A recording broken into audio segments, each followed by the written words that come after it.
जय हिंद दोस्तों, आप सबका स्वागत है आपके अपने परिवार क्विज मास्टर में। Quiz master part of Exampur. तो गाइज सभी लोग जल्दी से जुड़ जाइएगा। और सबसे पहले तो मैं ये बताना चाहता हूँ कि कुछ बच्चे इतने बेचारे वो हो गए हैं निराश कि कोरोना की वजह से उन्होंने अपनी पढ़ाई छोड़ दी। उन्हें लगता है कि कोरोना की वजह से हमारे देश में पूरी सारी चीज़ें ख़राब होने वाली हैं। खैर कोई नहीं, उस चीज़ पर हमें बात भी नहीं करनी है। देखो यहाँ पे जो ये टेस्ट है, इसमें टेस्ट क्या है, एक तरीके से आप समझ सकते हो हिंदी और जीके का एक पेपर हो रहा है। ठीक है, जब मैं स्टार्ट करूँगा तो बीच में कोई भी बातचीत नहीं होगी, सिर्फ और सिर्फ पेपर होगा। तो यहाँ पे आपके जो क्वेश्चंस होंगे तो 75 क्वेश्चंस टोटल जो होंगे। ठीक है, इसमें आपके क्वेश्चंस के हर एक क्वेश्चन के 2 नंबर होते हैं। इस अकॉर्डिंग आपके 150 नंबर यहाँ पे बनते हैं। ठीक है, कितने 150 नंबर बनते हैं। तो हमारा जो टारगेट होगा कि 120 प्लस नंबर का यहाँ से आप कर पाओ। हिंदी में कम से कम 38 में से आप 35 कर पाओ। सही एकदम कितने 35 से या 33 क्वेश्चन ठीक कर पाओ। और क्या बोलते हैं जीके में 38 में से कम 33 या 30 क्वेश्चन ठीक कर पाओ। चलिए, कोई आया या ना आया उस पर ध्यान मत दो आप, सब लोग बाद में जुड़ जाएंगे। कभी कभार यूट्यूब को नोटिफिकेशन नहीं जाता है, जिसकी वजह से लोगों को नहीं पता चलता है। आप प्लीज़ क्लास पे ध्यान दीजिएगा। हम स्टार्ट करेंगे तो उसके बाद रुकेंगे नहीं। तो एक बार सभी लोग शेयर भी कर दीजिए क्लास को एंड वीडियो को लाइक भी कर दीजिएगा जिन लोगों ने अभी तक लाइक ना किया हो। चलिए, अब हमारा पहला क्वेश्चन यहाँ से स्टार्ट हो रहा है कि फूट डालो और राज्य करो। क्या है पहला क्वेश्चन? फूट डालो और राज्य करो की रणनीति अपनाई थी। किसने अपनाई थी? लॉर्ड कर्जन के द्वारा, लॉर्ड मिंटो द्वारा, लॉर्ड डलहौजी द्वारा या लॉर्ड वेलेज़ली द्वारा। बहुत अच्छा क्वेश्चन है। क्या है? फूट डालो और राज्य करो की रणनीति अपनाई गई थी। तो क्वेश्चन नंबर 1 का जो सही उत्तर होगा वो ए आएगा, लॉर्ड कर्जन के द्वारा। किसके द्वारा? लॉर्ड कर्जन के द्वारा। ठीक है, लॉर्ड कर्जन के द्वारा। अगला क्वेश्चन है कि भारतीय स्वतंत्रता अधिनियम 1947 प्रभावी हुआ था। क्वेश्चन नंबर 2 कि ये जो भारतीय स्वतंत्रता अधिनियम है 1947 ये प्रभावी कब हुआ था। चलिए देखें कौन बता पा रहा है सही आंसर। क्वेश्चन 1 का सी बता रहे थे आप लोग, गलत हो गया। सी बताने वालों का, ए बताने वालों का उत्तर एकदम सही आएगा, लॉर्ड कर्जन के द्वारा। चलिए, question number 1 and question number 2, इसके सभी दोनों लोगों का आंसर बताने हैं। ए होगा कि सी होगा या क्वेश्चन नंबर 2 का बताइए। फूट डालो और राज करो की नीति जो के जिम्मेदार जो थे सामान्य तौर पर कौन थे? लॉर्ड कर्जन को माना जाता है। इन्हें किसे माना जाता है? लॉर्ड कर्जन को माना जाता है सामान्य तौर पर। ठीक है, लेकिन मगर लोक सेवा आयोग द्वारा जारी की गई उत्तर कुंजी के अनुसार, किसके द्वारा? एक मगर लोक सेवा आयोग है, उस सेवा आयोग के अनुसार इन्हें फूट डालो की रणनीति किसे कहा जाता है? मिंटो को कहा जाता है। बट मिंटो गलत होगा, सही उत्तर ए आएगा। याद रखेंगे सभी लोग। अगला क्वेश्चन है क्वेश्चन नंबर 2, आगे से इस चीज को नहीं भूलना। क्वेश्चन नंबर 2, स्नेहा, अनेहा, हितेश, सभी लोग याद रखना कि इसका सही उत्तर ए होगा। आगे से एग्जाम में आए तो आप भूलो मत। ठीक है, चलिए क्वेश्चन नंबर 2 है कि भारतीय स्वतंत्रता अधिनियम 1947 प्रभावी हुआ था। ठीक है, ये कब प्रभावी हुआ था? तो क्वेश्चन नंबर 2 के अकॉर्डिंग ये आपका जुलाई 18 यानी 18 जुलाई 1947 ईस्वी को ये प्रभावी हुआ था। कब? 18 जुलाई 1947 को ये प्रभावी हुआ था। ठीक है, याद रखेंगे। और भारतीय स्वतंत्रता अधिनियम को ये पारित किया गया था। ठीक है, याद रखिएगा। जिसने एक चीज़ और यहाँ से इंपॉर्टेंट बन सकती है क्या कि भारत और पाकिस्तान की स्थापना के बाद 15 अगस्त 1947 को ये तिथि निश्चित की गई थी। ठीक है, कब? 15 अगस्त 1947। अगला है बेतवा नदी कहाँ से कहाँ तक मिलती है। क्वेश्चन नंबर 2 बताइए, बेतवा नदी कहाँ मिलती है? गंगा से, यमुना से, ब्रह्मपुत्र से या फिर सोन से? यहाँ पे आपको जितने भी क्वेश्चन मिलेंगे सारे के सारे अल्टीमेट क्वेश्चन होंगे, बहुत अच्छे क्वेश्चन होंगे। और ऐसा कि जैसे कि आपका पेपर हो रहा हो, सेम उसी तरीके से। तो सभी लोग प्लीज़ क्लास को लाइक, शेयर एंड सब्सक्राइब में बिल्कुल कमी मत रखना। सभी लोग लाइक एंड शेयर करिएगा। क्वेश्चन नंबर 3 है, तो क्वेश्चन नंबर 3 के अकॉर्डिंग सही उत्तर क्या आएगा? बी उत्तर सही आएगा। क्या आएगा? यमुना। बेतवा नदी जो, अच्छा एक एग्जाम में और एक क्वेश्चन बन सकता है, मैं आपसे पूछ रहा हूँ कि बेतवा नदी कहाँ से मिलती है, तो ये आपकी यमुना से। बेतवा नदी निकलती कहाँ से है? बेतवा नदी निकलती कहाँ से? ये आपसे एग्जाम में क्वेश्चन पूछ रहा हूँ, बेतवा नदी निकलती कहाँ से है? देखो अभी क्वेश्चंस एक आध हो सकता है आप लोगों के गलत आ रहे हो, क्योंकि मैं पेपर करवा रहा हूँ तो पेपर में चलता रहता है, लेकिन परेशान मत हो। अभी थोड़ी देर बाद आपके क्वेश्चन सही भी आएंगे, अभी हिंदी भी है आगे। तो अभी आप लोगों को टेस्ट लगाना है, देखना है कि इसमें से आप कितना बेहतर कर पा रहे हो। ठीक है, बिल्कुल। स्नेहा जी 3 का बी होगा, आप आगे से नहीं बोलोगे आप, आई होप। आर के जी बी बिल्कुल सही है, हितेश यमुना सही है, नीलू सही है, केशव गलत हो गया बच्चे, बी सही उत्तर होगा। चलिए तो क्वेश्चन नंबर 3 का सूत्र क्या आएगा, बी आएगा यमुना से। बेतवा नदी जो है मध्य प्रदेश के रायसेन जिले के विंध्यल, देखो एग्जाम में ये पूछे जा सकते हैं एग्जाम में, क्या है बेतवा नदी तो है एमपी के रायसेन जिले से, कहाँ से, एमपी के रायसेन जिले से विंध्य पर्वत श्रेणी से निकलती है, ठीक है। अच्छा लंबाई की बात करें इसकी कि लंबाई कितनी है, तो 480, कितनी है 480 किलोमीटर या जो है लंबाई इसकी है। और ये मिलती कहाँ कर है, तो हमीरपुर उत्तर प्रदेश में आकर ये यमुना नदी मिल जाती है, कहाँ पर, हमीरपुर में आकर। साधारणतः क्वेश्चन नंबर 4, साधारणतः एक सेकंड, क्वेश्चन नंबर 4 है साधारणतः औरोबैंकी खरपतवार पाया जाता है, साधारणतः औरोबैंकी खरपतवार पाया जाता है। सचिन यादव आपको भी बहुत सारा प्यार बच्चा। चलिए तो क्वेश्चन नंबर 4 के अकॉर्डिंग इसका सही उत्तर आपका ए हो जाएगा, तंबाकू के खेत में। ये कहाँ पर पाया जाता है, ये तंबाकू के खेत में पाया जाता है। नेहा तिवारी बिल्कुल सही आपका बच्चे, बी। चलिए तंबाकू के खेत में। अगला क्वेश्चन है कि सबसे अधिक प्रोटीन किसमें पाई जाती है, सबसे अधिक प्रोटीन किसमें पाई जाती है, बिल्कुल हितेश राज्य, बहुत शानदार बच्चे। चलिए सबसे अधिक प्रोटीन इनमें से किसमें पाई जाती है, तो इसके अकॉर्डिंग जो सबसे अधिक प्रोटीन इसमें पाई जाती है सोयाबीन के दानों में।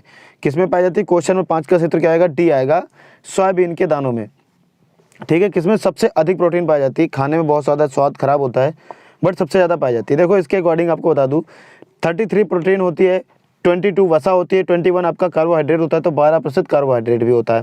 सोयाबीन में जो क्या था एमिनो, याद रखिएगा एमिगोमिनो अम्ल की संरचना जो है वो पशु प्रोटीन के समकक्ष होती है। जैसे आपके जो नॉनवेज खाते हो, आप नॉनवेज में जब आप खाते हो तो सेम जो उसमें प्रोटीन्स पाई जाती हैं सेम सोयाबीन के दानों में भी होती है। अगला है क्वेश्चन नंबर 6 कि कनिष्क के शासनकाल में बौद्ध सभा किस नगर में आयोजित की गई थी। क्वेश्चन नंबर 6 बिल्कुल संगम राम, नेहा तिवारी डी बिल्कुल सही बच्चा आपका, स्नेहा डी बिल्कुल सही है, हितेश सोयाबीन में बिल्कुल सही बच्चा आपका, 45 आशीष सही है, केशव। चलिए अगला बताइए, कनिष्क के शासनकाल में, आप जानते हैं कनिष्क के बारे में, कनिष्क के शासनकाल में सभा किस नगर में आयोजित की गई थी, क्वेश्चन नंबर 6। तो क्वेश्चन नंबर 6 का जो सही उत्तर होगा बच्चा वो सी सही उत्तर होगा, कश्मीर, कश्मीर, ठीक है। कनिष्क के शासनकाल में चतुर्थ बौद्ध संगीत का आयोजन किया गया था, ठीक है, 101 ईस्वी में। कब, तो ईयर पूछा जाए तो 101 ईस्वी में, ठीक है, याद रखिएगा 101 ईस्वी में कश्मीर कुंडल वन में हुआ था, ठीक है बच्चा, कहाँ पर, कश्मीर कुंडल वन, याद रखेंगे सभी लोग। अगला क्वेश्चन है मुद्रा के अवमूल्यन का परिणाम है, क्वेश्चन नंबर 7, मुद्रा के अवमूल्यन का परिणाम है। तो क्वेश्चन नंबर 7 के अकॉर्डिंग बच्चा, देश में निर्यातों का बढ़ना और आयातों का घटना, देश में निर्यातों का घटना और आयातों का निर्यातों का बढ़ना और आयातों का घटना, ये क्या है, मुद्रा के अवमूल्यन का परिणाम होता है। याद रखेंगे सभी लोग इस चीज को, बिल्कुल सही था, सी वाले बच्चों का एकदम सही उत्तर था। चलिए केशव एकदम सही है। चलिए बताइए कि मुद्रा के अवमूल्यन का परिणाम क्या है, तो देश में निर्यातों का बढ़ना और आयातों का घटना मुद्रा के अवमूल्यन का परिणाम होता है, ठीक है। चलिए और अगला क्वेश्चन आपके सामने कि भारत में कोयले का सर्वाधिक उत्पादन किस राज्य में होता है, भारत में कोयले का सर्वाधिक उत्पादन किस राज्य में होता है। क्वेश्चन नंबर 8 बताइए, क्वेश्चन नंबर 8 देखते हैं कौन बता पा रहा है इसका सही उत्तर, आशीष चौधरी, केशव कुमार, प्रांजल मिश्रा। अच्छा सही बात है, हाँ सही बात है, कल जो घर से बाहर निकलेगा उस पर लाठीचार्ज किया जाएगा। प्रदीप कुमार सी सही है। चलिए तो लेकिन घर से आप निकलोगे क्यों ये बताओ पहले। 8 का उत्तर बी आएगा ओडिशा, ठीक है, 8 का उत्तर क्या आएगा बी। भारत में कोयले का सार्वजनिक उत्पादन करने वाला राज्य झारखंड है, लेकिन विकल्पों में झारखंड ना होने के कारण आपका उड़ीसा उत्तर सही होगा। वैसे तो आपका झारखंड सही है, कौन बच्चा, झारखंड सही है, लेकिन विकल्प में कहीं झारखंड दिख रहा है, तो झारखंड नहीं दिख रहा है तो आपका क्या होगा सही, तो आपका सही उत्तर होगा ओडिशा, ठीक है, याद रखिएगा। वैसे आपका सही उत्तर बच्चा क्या है, झारखंड सही उत्तर है, क्या है बच्चों, झारखंड सही उत्तर है, झारखंड आपका सही उत्तर है कि झारखंड जो है सबसे ज़्यादा उत्पादन में, लेकिन विकल्प में झारखंड नहीं है तो सेकंड नंबर पे आपका उड़ीसा है, सही उत्तर क्या हो जाएगा उड़ीसा। चलिए अगला क्वेश्चन है अरावली श्रेणियाँ किस राज्य में स्थित हैं, अरावली श्रेणियाँ किस राज्य में स्थित हैं, ठीक है बच्चा।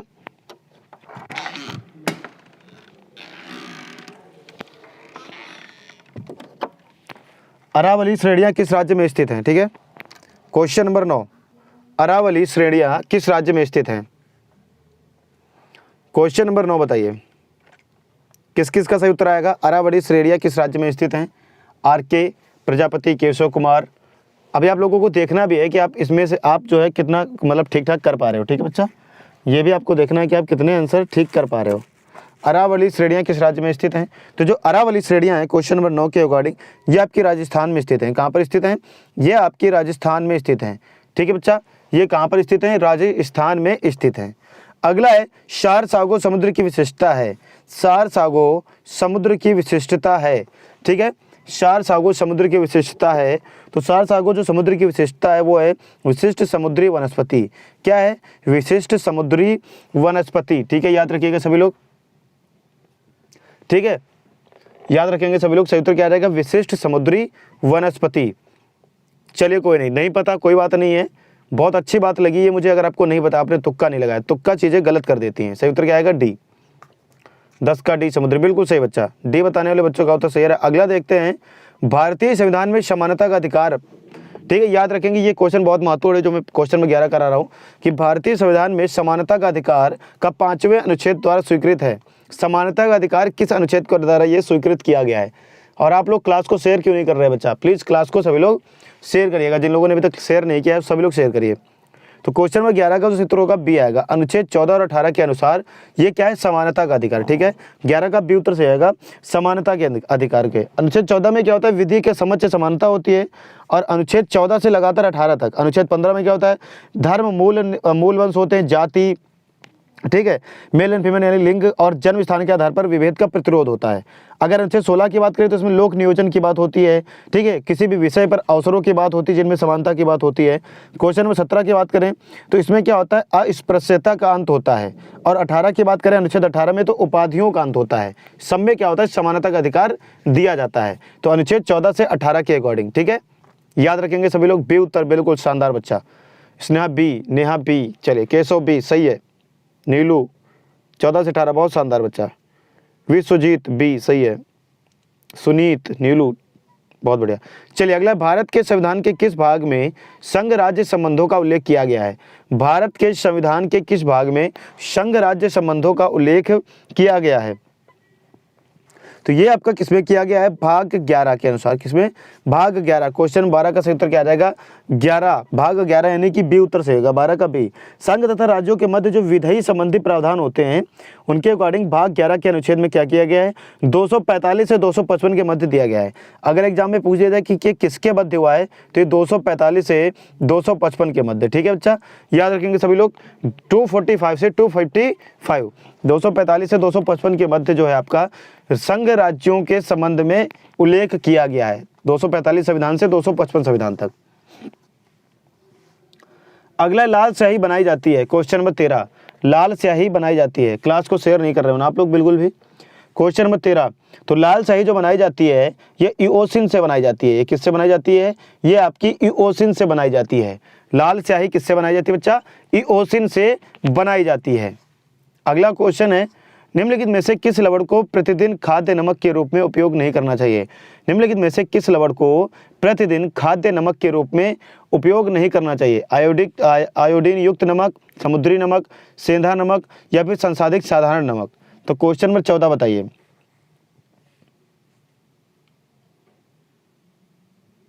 तो क्वेश्चन में 14 का सही उत्तर आएगा बी। क्या आएगा? बी। समुद्री नमक जो होता है जिसमें आयोडीन नहीं युक्त किया जाता है, मिलाया जाता है, तो एकदम फिल्टर नहीं होता है, उस नमक को आपको जो है नहीं यूज करना चाहिए। अगला क्वेश्चन, फोटोग्राफी में स्थिर करने के लिए प्रयुक्त होने वाला रासायनिक पदार्थ क्या है? फोटोग्राफी में स्थिर करने के लिए जो एक रासायनिक पदार्थ उपयुक्त होता है, शायद आपको ना पता हो, किस किस बच्चों को नहीं पता था, आप बताओ कि वो कौन सा रासायनिक पदार्थ होता है। Question 15, question number 15, question number 15। आप लोग किसका आंसर बताते हो मुझे वो बताया करो। आप लोग किस चीज़ का आंसर बताते हो? 15 बताते हो तो 15 का लिख के बता कि 15 का ये, तब मुझे पता चलेगा। ठीक है, ऐसे में जान नहीं पाता ना। चलिए, तो क्वेश्चन 15 का जो सूत्र होगा वो ए उत्तर से आएगा, सोडियम थायोसल्फेट। क्या आएगा? 15 का ए उत्तर से आएगा, सोडियम थायोसल्फेट नामक रसायन प्रयोग जो होता है फोटोग्राफी में क्या होता है? निगेटिव एवं पॉजिटिव को एकत्रित करता है। और इसका उपयोग और भी एक जगह होता है, सोने व चांदी के निष्कर्षण में भी होता है। इसका उपयोग सोने व चांदी के निष्कर्षण में भी किया जाता है। ठीक है, याद रखेंगे यहाँ से आगे से सोडियम थायोसल्फेट, आगे से सभी लोग इस चीज़ को याद रखना। चलिए कोई बात नहीं, हितेश राज जी 15 का नहीं पता, अब आगे से नहीं भूलोगे, सोडियम थायोसल्फेट। और इसका उपयोग सोने चांदी के निष्कर्षण में भी किया जाता है, ये भी ये बात याद रखिएगा। नेहा तिवारी 15 का ए, बिल्कुल सही बच्चा। सुधा यादव 15 का ए। केशव ए, सोनू ए। चलिए अगला क्वेश्चन है 16 कि निम्नलिखित में से कौन सा जैव निम्नीकरण है। क्वेश्चन नंबर 16, निम्नलिखित में से कौन सा जैव निम्नीकरण है। प्लास्टिक है, पॉलीथीन है, पारा मरकरी है या फिर आपका रबर है। निम्नलिखित में से कौन सा जैव निम्नकरण है। ठीक है, क्वेश्चन नंबर 16 बताएंगे सभी लोग। बिल्कुल 15 का ए बताने वाले सभी बच्चों का उत्तर सही था। 16 का डी उत्तर सही है। अगर रबड़, क्या अगर रबर, प्राकृतिक रबर जैव निम्नीकरणीय होता है या पेड़ों और लताओं के रस, ठीक है, जैसे कि पेड़ होते हैं उनके लताओं के रस होते हैं, इन सब चीज़ों से बनते हैं। ठीक है, नेट खत्म हो गया। अच्छा, अभी तो मैं पढ़ा रहा हूँ, नहीं तो मैं आपका रिचार्ज कर देता। अब ना, आप जिनका नेट खत्म हुआ करें मुझे कमेंट में नंबर दिया करें। ठीक है, पढ़ाई में डिस्टर्बेंस नहीं होना चाहिए बिल्कुल भी, मैं सभी का रिचार्ज कर दूंगा बिल्कुल भी। क्या हो जाएगा, रबड़ हो जाएगा इसका। क्वेश्चन नंबर 16 का डी उत्तर सही है। अब इससे ज़्यादा मैं कर नहीं सकता किसी के लिए कुछ भी। नेट खत्म हो गया तो मैं आपको रिचार्ज भी करके दे रहा हूँ, लेकिन पढ़ाई में कोई डिस्टर्बेंस नहीं। दूसरी बात, आप लोग अगर कोई आसपास है तो उसका हॉटस्पॉट भी यूज़ करके काम चला सकते हो। ठीक है, और किसी का नेट तो नहीं खत्म हुआ। कल का देखते हैं सीन क्या होता है। कल शायद नेट की दिक्कत आएगी, क्योंकि मैं ऐसे सुनने में आ रहा है कि कल सारे नेट्स जो हैं वो कम कर दिए जाएंगे, मतलब बंद ही कर दिए जाएंगे, ना के बराबर रहेंगे नेट। चलिए, निम्नलिखित शासकों में से किसके लिए एक का ब्राह्मण प्रयुक्त हुआ है। एक का ब्राह्मण प्रयुक्त हुआ है, चलिए बताएंगे सभी लोग। क्वेश्चन नंबर 17 का सही उत्तर क्या आएगा, सी उत्तर से आएगा। गौतमी पुत्र सात किरीड़ी, क्या जाएगा, गौतमी पुत्र सात किरीड़ी। एक का ब्राह्मण अथवा अद्वितीय ब्राह्मण जो है प्रयुक्त हुआ है। गौतमी पुत्र ये कौन है, बल ऋषि के नासिक अभिलेख में कहा गया है। ठीक है, इनका नाम क्या है, गौतमी पुत्र सात किरीड़ी। इसी टाइप के क्वेश्चन आते हैं। केशव कुमार, बिल्कुल बच्चा, मैं अभी कह तो रहा हूँ, मैं अभी पढ़ा रहा हूँ, वरना मैं आपका रिचार्ज कर देता। नेट खत्म हो गया, सभी लोग कमेंट में बाद में नंबर देना, सभी का रिचार्ज हो जाएगा। ठीक है, ऋग्वेद है, ऋग्वेद है, स्रोतों का संकलन है, कथाओं का संकलन है, शब्दों का संकलन है या फिर युद्ध का ग्रंथ है। ऋग्वेद क्या है। क्वेश्चन नंबर 18, तो ऋग्वेद क्या है, तो क्वेश्चन नंबर 18 के अकॉर्डिंग ए, स्रोतों का संकलन। आप लोगों में से टिकटॉक कौन कौन यूज करता है, ईमानदारी से बताइए। टिकटॉक किसके किसके पास है। नेहा, आपका भी रिचार्ज खत्म हो गया, कोई नहीं। चलो देखो, एक काम करो, सभी लोग जिसका रिचार्ज खत्म हो रहा है ना, ये मैं फर्स्ट अपनी तरफ से कह रहा हूँ आप लोगों के लिए, जिसका भी रिचार्ज खत्म हो रहा है बाद में मुझे कमेंट में बता देना, सर ये मेरा नंबर, ये मेरा वो। लेकिन नहीं गड़बड़ हो जाएगा यार, नहीं नंबर मत देना मुझे, नहीं रुको, कोई फालतू की चीज़ें नहीं। आप लोग रिचार्ज करा लेना खुद से, नंबर वगैरह नहीं, फिर फालतू को दिक्कत होगी। ठीक है, आप लोग, ये मैंने पूछा था क्वेश्चन आपसे कि आप लोगों में से टिकटॉक कौन यूज करता है। जो टिकटॉक यूज करता है वो अपने लाइफ में क्या करना है क्या नहीं करना है सोच समझ के टिकटॉक को आज के आज ही इंस्टॉल कर देना। ठीक है, क्योंकि टिकटॉक तो नेट तो आपका ख़त्म करता है, उससे ज़्यादा कि आपका टाइम वेस्ट करता है, बहुत ज़्यादा टाइम वेस्ट करता है, उससे भी ज़्यादा। ठीक है, so guys please be careful और अपनी लाइफ को सीरियस लो। ये लास्ट मौका है, this is last chance. Male हो या फीमेल हो, मेल हो या फीमेल हो, ये लास्ट मौका है आपके पास कि ये वैकेंसी अगर आपके हाथ से निकली ना, आने वाली वैकेंसी हैं 8-10 साल में, 5 साल में, और ना कोई इतनी जल्दी नौकरी मिल पा रही है, क्योंकि जितना समय आ रहा है उतनी आपके कॉम्पिटिशन्स बढ़ रहे हैं, उतनी ज़्यादा प्रॉब्लम्स आ रही हैं। ओके, चलिए ऋग्वेद है क्वेश्चन नंबर 18, तो क्वेश्चन नंबर 18 का आंसर सही हो जाएगा जो है स्रोतों का संकलन। 18 का सूत्र क्या आ जाएगा, स्रोतों का संकलन। ब्राह्मण साहित्य में सबसे प्राचीन ऋग्वेद है, जिसमें मुख्यतः कितने स्रोतों का संकलन किया गया है। ऋग्वेद में कुल 10 जो मंडल और 1028 जो है सूक्त हैं। ऋग्वेद में 10 मंडल और 1028 सूक्त हैं। ठीक है, याद रखिएगा। ठीक है सभी लोग। अगला क्वेश्चन 19 है कि निम्नलिखित में से कौन सी इल्तुतमिश के राज्य काल में सल्तनत की राजधानी थी। प्रांजल मिश्रा, शर्म आर्मी की फैन है, सादा जीवन उच्चार, बहुत शानदार बच्चे। ठीक है, चलिए इसका बताइए क्वेश्चन नंबर 19, तो क्वेश्चन नंबर 19 का उत्तर हो जाएगा डी, युद्ध का ग्रंथ। क्या हो जाएगा, सॉरी क्या बता रहा हूँ, डी, दिल्ली। क्या हो जाएगा क्वेश्चन नंबर 19 का डी उत्तर सही हो जाएगा, दिल्ली। क्वेश्चन नंबर 19 की बात कर रहा हूँ, दिल्ली हो जाएगा। सुमन जी कह रही व्हाट्सअप चलाए जमाने हो गए, वाह, यही तो आपका बलिदान है जो आपको आने वाले समय पे आपको नौकरी दिलाएगा। ठीक है, क्वेश्चन नंबर 19 का क्या हो जाएगा, दिल्ली उत्तर से हो जाएगा। देखो कुतुबुद्दीन ऐबक के समय सल्तनत की राजधानी क्या थी? लाहौर थी। जब कुतुबुद्दीन ऐबक वहाँ के जो मतलब शासन करते थे तो वहाँ की राजधानी क्या थी? लाहौर थी। किंतु ऐबक की मृत्यु के पश्चात इल्तुतमिश ने 1210 ईस्वी में, कब? 1210 ईस्वी में जो है आपका सल्तनत की राजधानी को लाहौर से दिल्ली स्थानांतरित कर दिया था। कहाँ कर दिया था? दिल्ली कर दिया था। क्वेश्चन नंबर 20 है कि निम्नलिखित में से किसने महाभारत का को फारसी अनुवाद किया था? किसने महाभारत का फारसी अनुवाद किया था? क्वेश्चन नंबर 20 बताइए सही उत्तर क्या आएगा? क्वेश्चन नंबर 20, निम्नलिखित में से किसने महाभारत का फारसी अनुवाद किया था?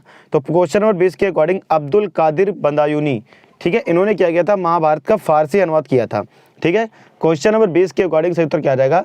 इन्होंने महाभारत का फारसी अनुवाद किया था 20 का।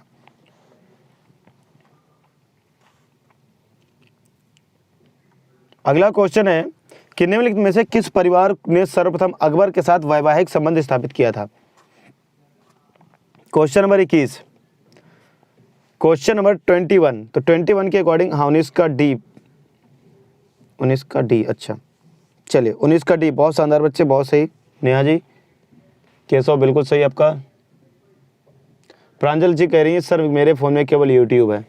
बस बच्चा यही चाहता हूँ, और थोड़े दिन की बात है, थोड़े दिन आप यूट्यूब वगैरह से काम चलाओ, उसके बाद ना फिर आप YouTube, TikTok, Insta, Facebook, Twitter, जितने भी सोशल मीडिया एप्लीकेशंस हैं सारे इंस्टॉल कर लेना और खूब चलाना और खूब पोस्ट अपलोड करना। देखो मेरा सिलेक्शन हो गया, ठीक है? तो लोग देख कर जलते रहेंगे, ठीक है? तुमसे जलने वाले जो है जल के काले हो जाएंगे और आपकी तरक्की होती चली जाएगी। तो इस चीज़ को हमेशा याद रखिए। कुछ दिन की बात है, ज़्यादा नहीं बता रहा हूँ। अगर आपने 5 महीने इस चीज़ को छोड़ लिया ना तो 5 महीने में आपका सिलेक्शन हो जाएगा। बस थोड़ी सी मेहनत की बात है। चलिए क्वेश्चन नंबर 21 का सी उत्तर से आएगा कछवाहा, ठीक है? सी उत्तर से आएगा कछवाहा, ठीक है बच्चा? चलिए अगला क्वेश्चन है कि क्वेश्चन नंबर 22 कि निम्नलिखित में से किस कण का व्यास 0.002 मिलीमीटर से कम है? किस कण का व्यास? मृत्तिका, गाद, महीन बालू या फिर उपर्युक्त में से कोई नहीं। ठीक है सुमन रानू जी, कोई बात नहीं, परेशान ना हो। चलिए क्वेश्चन नंबर 22, तो क्वेश्चन नंबर 22 का सही उत्तर आपका हो जाएगा ए, मृत्तिका, जिसका 0.002 मिलीमीटर, ठीक है, याद रखिएगा। 22 का क्या आ जाएगा? ए आ जाएगा। गाद व्यास का क्या है? 0.02 मिलीमीटर से 0.06 मिलीमीटर के मध्य होता है। महीन बालू का जो होता है 0.06 मिलीमीटर से 2.0 मिलीमीटर के मध्य होता है, ठीक है? कण का जो व्यास होता है, याद रखेंगे सभी लोग। चलिए अगला क्वेश्चन है, निम्नलिखित में से कौन जैविक संसाधन नहीं है? क्वेश्चन नंबर 23, बहुत शानदार बच्चों। डोंट नो, एक नेहा तिवारी 21 डोंट नो, कोई बात नहीं। 21 का आगे से याद रखिएगा, 0.002 मिलीमीटर से कम होता है जो मृत्तिका जो होती है उसका व्यास कण की बात हो रही है। अगर ये गाद व्यास की बात करोगे तो ये 0.0 मिलीमीटर तो वो भी हो सकता है, और वहाँ से आपका 0.006 भी हो सकता है। और महीन बालू का जो होता है 0.06 से 2 तक होता है, ठीक है, 2.0 तक। तो क्वेश्चन नंबर 23 का उत्तर क्या आ जाएगा? ए हो जाएगा। शुद्ध जल, निम्नलिखित में से कौन सा जैविक संसाधन नहीं है? शुद्ध जल, ठीक है? कोयला, मछली एंड पेट्रोलियम तो है, बट शुद्ध जल जो है जैविक संसाधन एक तरीके से नहीं है, याद रखेंगे। अगला क्वेश्चन है क्वेश्चन नंबर 24 कि इसको आपको क्या करना है? सूचियों को जो है अंत में मिलान करना है, ठीक है? चलिए नदियां हैं और कौन सी नदी कहाँ प्रवाहित होती है? देखते रह किस किस के बच्चों को पता है, किस किस बच्चे को पता है। चलिए मैं मिलान कर देता हूँ, आप इसका स्क्रीनशॉट लेना, पूछा जाएगा। लीना नदी जो है आपकी ये आर्कटिक सागर में प्रवाहित होती है। लीना नदी कहाँ होती है? ये आर्कटिक सागर में प्रवाहित होती है लीना नदी। उसके बाद जो है आमूर नदी, ये प्रशांत महासागर में प्रवाहित होती है। आमूर नदी ये आपके प्रशांत महासागर में प्रवाहित होती है। उसके बाद में टिगारिस नदी जो है, टिगारिस नदी ये आपकी फारस की खाड़ी में प्रवाहित होती है। कहाँ पर? ये आपकी फारस की खाड़ी में प्रवाहित होती है, ये टिगारिस। और उसके बाद माही जो है ये आपकी अरब सागर में प्रवाहित होती है। कहाँ पर? अरब सागर में ये प्रवाहित होती है, ठीक है? ये बहुत इंपॉर्टेंट है, याद रखिएगा। अगला है करीबा बांध निर्मित है, क्वेश्चन नंबर 25। क्वेश्चन नंबर 25 क्या कहता है? देखिए करीबा बांध जो है निर्मित है। करीबा बांध है कहाँ पर बताइए? जल्दी से सभी लोग बताएंगे क्या होगा सही उत्तर इसका, सभी लोग बताइए, सभी लोग बताएंगे सही उत्तर इसका क्या आएगा? करीबा बांध की बात हो रही है।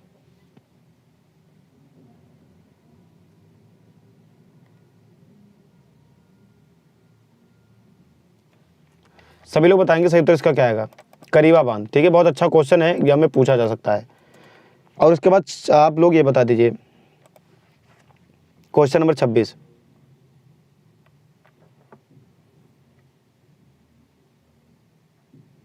अच्छा, एक बच्चा पूछ रहा है सर मृतिका क्या होता है, क्या पूछा आपने, मृतिका व्यास क्या होता है। अच्छा नेहा जी पूछ रहे, देखो मृतिका जो बता रहा हूँ क्या होता है, मृतिका क्या होती है कि क्ले होती है। क्या होती है, क्ले। इसे इंग्लिश में आप लोग क्या बोलते हो, क्ले, CLAY, इसे इंग्लिश में आप लोग क्ले बोलते हो, ठीक है, याद रखेंगे। देखो 2 माइक्रोन होते हैं, उनके छोटे छोटे जो व्यास होते हैं, 2 माइक्रोन होते हैं, उनके जो छोटे छोटे व्यास होते हैं, उन व्यासों के कणों से जो अवसादी शैलें होती हैं, क्या होती है बच्चा, उन व्यासों के कणों से जो आपकी अवसादी शैलें मिलती हैं, उन्हें ही मृतिका कहते हैं। क्या कहते हैं, अवसादी शैलों को क्या कहते हैं, मृतिका कहा जाता है। अब याद रखेंगे, आगे से आप लोग शायद ना भूलें, ठीक है, क्या बोलते हैं, मृतिका, ठीक है, ठीक है। और मृतिका जो होती है, जैसे कोई मुख्य खनिज है, हो गया आपका कोई भी मुख्य खनिज हो गया, एल्यूमिनियम हो गया, सिलिकेट हो गया, ठीक है, बहुसिलिकेट हो गया, पॉलीसिलिकेट हो गया, इनका एक मिश्रण होता है, इनके मिश्रण से जो खनिज बनता है उसे आप मृतिका कहते हो, इसे आप इंग्लिश में क्ले कह सकते हो, ठीक है। कोई की किसी की भी छोटी सी भी कोई क्वेरी हुआ करे तो कमेंट कर लिया करो, मैं आपको बता दिया करूँगा अगर मेरे सामने आपको वो चीज़ें रहेगी, ठीक है। नेहा तिवारी मृतिका क्या होता है बता दिया बच्चा, और कुछ आप लोग जानना चाहें तो पूछ सकते हैं। चलिए, तो क्वेश्चन नंबर 25 का आपका जो सही उत्तर हो जाएगा वो बी उत्तर से होगा, जोम्बेजी नदी पर। क्या हो जाएगा, जोम्बेजी नदी पर मृतिका व्यास उसे कहा जाता है, ठीक है। चलिए अगला बताइए आप लोग, जोम्बेजी नदी पर, बिल्कुल सही बच्चों आपका। अगला क्वेश्चन है क्वेश्चन नंबर 26, निम्नलिखित में से कौन ट्रांजिस्टर का एक महत्वपूर्ण भाग है। क्वेश्चन नंबर 26, निम्नलिखित में से कौन ट्रांजिस्टर का एक महत्वपूर्ण भाग है। शालू गुप्ता, आशीष चौधरी, किसी की छोटी सी भी कोई क्वेरी हुआ करे, कुछ पूछना हुआ करे, कुछ समझ में ना आए तो तुरंत पूछ लिया करो बिना सोचे समझे। मुझे अगर वो कमेंट दिखेगी तो मैं उसको तुरंत रिप्लाई कर दिया करूंगा, ठीक है, बिल्कुल। चलिए क्वेश्चन नंबर 26 का जो सही उत्तर होगा वो क्या आएगा आपका, बी उत्तर से आएगा, जर्मेनियम। क्वेश्चन नंबर 26 का सही उत्तर क्या आएगा, बी उत्तर से आएगा, जर्मेनियम। अगला है क्वेश्चन नंबर 27 कि निम्नलिखित में से कौन एक भारतीय संविधान के अंतर्गत आपात की उद्घोषणा का आधार नहीं हो सकता है। क्वेश्चन नंबर 27 है आपका सामने कि निम्नलिखित में से जो है आपका एक भारतीय संविधान के अंतर्गत आपात की उद्घोषणा का आधार नहीं हो सकता है। तो क्वेश्चन नंबर 27 का जो सूत्र होगा वो डी होगा, आंतरिक अशांति। क्या हो जाएगा, आंतरिक अशांति। 27 का सही उत्तर क्या आएगा बच्चा, डी उत्तर सही आएगा एकदम, ठीक है, डी उत्तर सही आएगा, बिल्कुल। केशव कुमार, जो बच्चे जेल ऑर्डर पढ़ रहे हैं उनके लिए भी लास्ट चांस है, क्योंकि जेल ऑर्डर की वैकेंसी तो 2013 के बाद सीधे 2020 यानी 7 साल बाद आई हैं, और इसके पहले जो वैकेंसी आई थी वो वैकेंसी कैंसिल हो गई थी, तो वही सारी मिलाकर कैंसिल वैकेंसी आई हैं, ठीक है, याद रखिएगा। तो ये आपके पास लास्ट चांस है, this is last chance, male हो या फीमेल हो, सुन लो सभी लोग, ठीक है। जो अपने आप को बहुत बड़ा अंग्रेज समझते हैं वो भी समझ लें, सभी लोग इसको महत्व से जाने दिया तो मान लो कुछ नहीं बचा। अगला क्वेश्चन है, भारतीय संविधान के प्राधिकृत हिंदी पाठ को निम्नलिखित संविधान संशोधनों में से किसके द्वारा प्रकाशित करने के लिए अधिकृत किया गया था, ठीक है। तो क्वेश्चन नंबर 28 का जो सूत्र होगा वो क्या आएगा, बी उत्तर आएगा, 18वां संशोधन 1987 में। कब, 58 यानी 58वां संशोधन 1958। स्नेहा तिवारी हॉट स्पॉट ले ली मैं, बिल्कुल बहुत अच्छा काम किया आपने। 58वां संशोधन 1987, ठीक है। क्वेश्चन नंबर 28 का सही उत्तर क्या आ जाएगा, बी उत्तर, ठीक है। 58वां संविधान संशोधन जो हुआ था अधिनियम कब, 1987 द्वारा संविधान के प्राधिकृत हिंदी पाठ को प्रकाशित करने के लिए अधिकृत किया गया था। अगला क्वेश्चन, निम्नलिखित में से किस राज्य में 2011 के जनगणना के अनुसार 10 लाख प्लस नगरीय समूह नहीं है। Question number 29।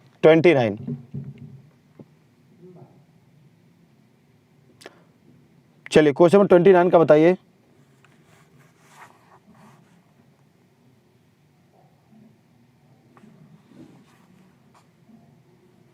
ओ अंग्रेज के फूफा, बात को समझो, ठीक है। जब पता ना हुआ करे तो ज्यादा मत बोला करो, ठीक है, फालतू में डिस्टर्ब मत करो क्लास को। चलिए बच्चा क्वेश्चन नंबर 29 का बताइए। आपको पता भी है कुछ, जब पता ना हो तो देखो, यहाँ पे कोई चीज़ भी पढ़ाई जाती है तो सारी चीज़ों को देखा जाता है। बच्चा जब आपको पता नहीं तो ज़्यादा मत बोलो प्लीज़, उसके बारे में सर्च कर लो, उसके बाद आओ, फिर बहस करो आकर, ठीक है। पढ़ाई में तो बहस करना मत मुझसे बिल्कुल भी। आंतरिक अशांति के आधार पर आपातकाल की घोषणा जो है नहीं की जा सकती, ठीक है, इस चीज़ को याद रखिएगा। 44वां संवैधानिक संशोधन अधिनियम कब हुआ था बताओ, आपको पता है अगर तो 1978 में हुआ था, इसके द्वारा इसे हटा दिया गया था। आपको पता है कि 1978 में इसका संविधान संशोधन हो गया तो इसे हटा दिया गया था। क्वेश्चन 29 बताइए क्वेश्चन नंबर 29 का जो सूत्र होगा सी होगा, ओडिशा। ठीक है, ओडिशा होगा। दीपक नैन बच्चा, ये क्लास आपकी 4 बजे होती है। ठीक है, 12 बजे, फिर 2 बजे, फिर 3 बजे, फिर 4 बजे, ओडिशा। ठीक है, क्वेश्चन नंबर 29 का सूत्र क्या है बताइए सभी लोग। 29 का बच्चों को पता नहीं, बताओ क्या पूछा गया। किस राज्य में 2011 के जनगणना के अनुसार 10 लाख प्लस के नगरीय समूह नहीं है। ठीक है, इसलिए कहा था कि 2011 की जो जनगणना अच्छे से पढ़ लेना। अगला क्वेश्चन है भारत की सर जुलाई में, और परेशान ना हो, जुलाई के पहले ही वैकेंसी आ जाएंगी। ठीक है, 2-3 महीने का समय दो, उसके पहले वैकेंसी आ जाएंगी, जुलाई तक तो वेट मत करो। अगला है भारत की, सुनीत बिल्कुल सही है, नेहा बिल्कुल सही बच्चा। चलिए, भारत की 2011 की जनगणना के अनुसार सर्वाधिक जनसंख्या निम्नलिखित किन नगरीय युग्मों में से किसमें दर्शित हुई है। कोलकाता एवं दिल्ली, दिल्ली एवं बेंगलुरु, मुंबई एवं कोलकाता, या मुंबई एवं दिल्ली। इन्हीं ऑप्शनों के अकॉर्डिंग आपको बताना है। क्वेश्चन नंबर 30,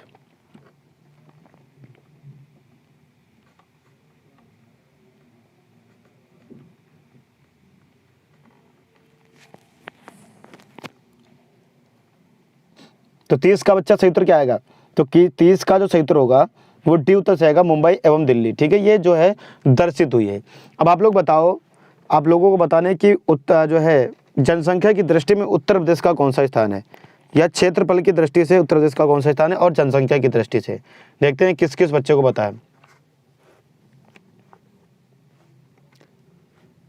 बिल्कुल बिल्कुल वही चीज मैंने बताया है बच्चा। 1975 में नहीं, ये 44वां संवैधानिक संशोधन अधिनियम हुआ था 1978 में, इसके द्वारा इसको हटा दिया गया था। फिर एक संविधान के अनुसार अनुच्छेद 352 के अंतर्गत, ठीक है याद रखिएगा, कब अनुच्छेद 352 के अंतर्गत युद्ध बाह्य आक्रमण का एक विद्रोह किया गया था, जिसके आधार पर क्या होता आपातकाल की घोषणा करने का प्रावधान किया गया था। ठीक है, याद रखिएगा अनुच्छेद 352 के अंतर्गत। ठीक है, 1978 में इसको हटाया गया था। थोड़ा आप लोग सर्च कर लेना, इसके बाद बता देना।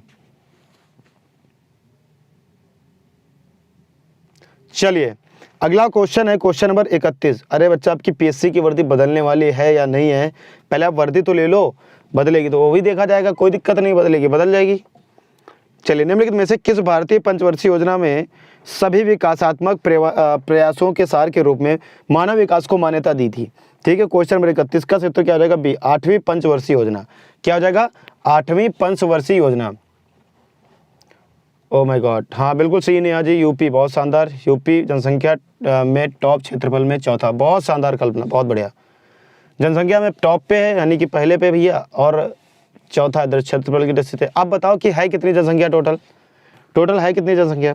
और क्वेश्चन नंबर 31 का जो सही आंसर होगा, निम्नलिखित में से किस भारतीय पंचवर्षीय योजना में सभी विकासात्मक प्रयासों के सार के रूप में मानव विकास को मान्यता दी, तो 8वीं पंचवर्षीय योजना। अब है क्वेश्चन नंबर 32 कि कौन सा नगर अफीम के उत्पादन में संबद्ध है। कौन सा नगर जो है कि अफीम के उत्पादन में है, तो क्वेश्चन नंबर 32 का उत्तर हो जाएगा ए, गाजीपुर। सही उत्तर क्या आ जाएगा, गाजीपुर आ जाएगा। सही उत्तर क्या आ जाएगा बच्चा, गाजीपुर। ठीक है, क्वेश्चन नंबर 32 का उत्तर आ जाएगा ए, उत्तर प्रदेश के गाजीपुर एवं मध्य प्रदेश के जो जिले हैं इनमें क्या होता है, बहुत ज़्यादा अफीम की फैक्ट्रियाँ हैं, वहाँ सारी चीज़ें वहीं पे होता है। ठीक है, अगला क्वेश्चन नंबर 33 कि 2011 की जनगणना के अंतिम रिपोर्ट के अनुसार उत्तर प्रदेश का लिंगानुपात निम्नलिखित में से क्या है। ठीक है, लिंगानुपात आपको बताना है, यानी मेल एंड फीमेल का लिंगानुपात क्या है आपको 2011 की जनगणना के अनुसार। ठीक है बच्चा, चलिए क्वेश्चन नंबर 33, तो ये क्या है अनुपात है आपका 912:1000। ठीक है, यानी कि 1000 पुरुषों पर 912 महिलाएं। ठीक है, ये अनुपात है उत्तर प्रदेश का। क्वेश्चन नंबर 34 बताओ, उत्तर प्रदेश के किस जिले में विकलांगों के लिए प्रथम विश्वविद्यालय खोला गया। क्वेश्चन नंबर 34 बिल्कुल नेहा तिवारी एकदम सही, हितेश बिल्कुल सही है, 20 लगभग 2 करोड़ मतलब 912 बिल्कुल सही है, 131 का बी। अच्छा चलिए, बिल्कुल सही 31 का बी बच्चा। अगला बता दीजिए, 912 हाँ बिल्कुल सही है। अगला बताओ क्वेश्चन नंबर 34, 33 का ए, हाँ बिल्कुल सही बच्चा, नेहा तिवारी बिल्कुल सही है, सालू एकदम सही। चलिए, अब आ जाता है 34, तो 34 का आपका सही उत्तर जो हो जाएगा वो सी हो जाएगा, चित्रकूट। विकलांगों के लिए प्रथम विश्वविद्यालय खोला गया चित्रकूट। ठीक है बच्चा, स्नेहा तिवारी ए बिल्कुल सही था पिछला। अब अगला बताइए चित्रकूट, सही उत्तर क्या होगा, चित्रकूट। प्रसिद्ध अगला क्वेश्चन है क्वेश्चन नंबर 35, प्रसिद्ध हिंदी लेखक राहुल सांस्कृत्यायन का जन्म निम्नलिखित में से किस जनपद में हुआ था।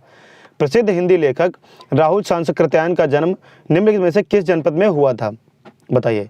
प्रसिद्ध हिंदी लेखक राहुल सांकृत्यायन को जी को आप जानते होंगे, और जब हिंदी का पेपर देने जाओगे तो हो सकता है इनके बारे में कुछ ना कुछ एग्जाम में पूछ दिया जाए। तो बताएं इनका जन्म किस जनपद में हुआ था? Question number 35। तो क्वेश्चन नंबर 35 के अकॉर्डिंग आजमगढ़ में इनका जन्म हुआ था। कहाँ पर? आजमगढ़ में इनका जन्म हुआ था। ठीक है, याद रखेंगे सभी लोग, आजमगढ़ में। भारत में सर्वाधिक मोटा कोयला स्तर पाया जाता है। भारत में सर्वाधिक मोटा कोयला स्तर पाया जाता है। Question number 36। तो क्वेश्चन नंबर 36 का जो क्षेत्र हो जाएगा झरिया कोयला क्षेत्र में। कहाँ पर? 36 का क्या आ जाएगा? ए उत्तर सही आ जाएगा। ये हो जाता है झरिया कोयला क्षेत्र में। कहाँ पर? 36 का ए। अगला क्वेश्चन है क्वेश्चन नंबर 37 कि जनांकीय संक्रमण सिद्धांत को प्रतिपादित किया था। जनांकीय संक्रमण सिद्धांत को किसने प्रतिपादित किया था? Question number 37। तो इसको प्रतिपादित किया था जे क्लार्क ने। किसने प्रतिपादित किया था? इसे प्रतिपादित किया था जे क्लार्क ने। ठीक है, इसे किसने प्रतिपादित किया था? इसे प्रतिपादित किया था जे क्लार्क ने। फिर 38 क्वेश्चन है, निम्नलिखित पत्तनों में से कौन सा मुख्यतः गोदाम पतन है? निम्नलिखित पत्तनों में से कौन सा मुख्यतः गोदाम पतन है? तो क्वेश्चन नंबर 38 के अकॉर्डिंग सी उत्तर एकदम से हो जाएगा सिंगापुर। निम्नलिखित पत्तनों में से कौन सा मुख्यतः गोदाम पतन है? सिंगापुर। ठीक है, अब आपके सामने बच्चा हिंदी आती है। अब आपके सामने क्या आती है? हिंदी। देखो जीके का हम लोगों ने पढ़ लिया, जीके का टेस्ट कर लिया है। अभी आपको बताना है कि 38 में से आप लोग कितने सही कर पाए हो। उसके बाद हम लोग हिंदी की तरफ चलेंगे।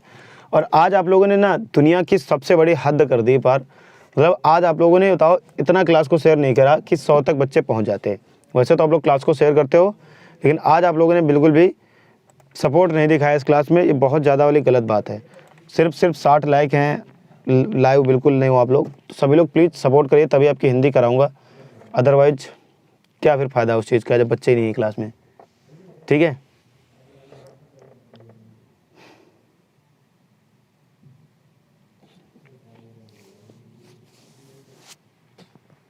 चलिए कोई बात नहीं, मैं करा देता हूँ स्पीड से, उसको भी परेशान ना हो आप लोग।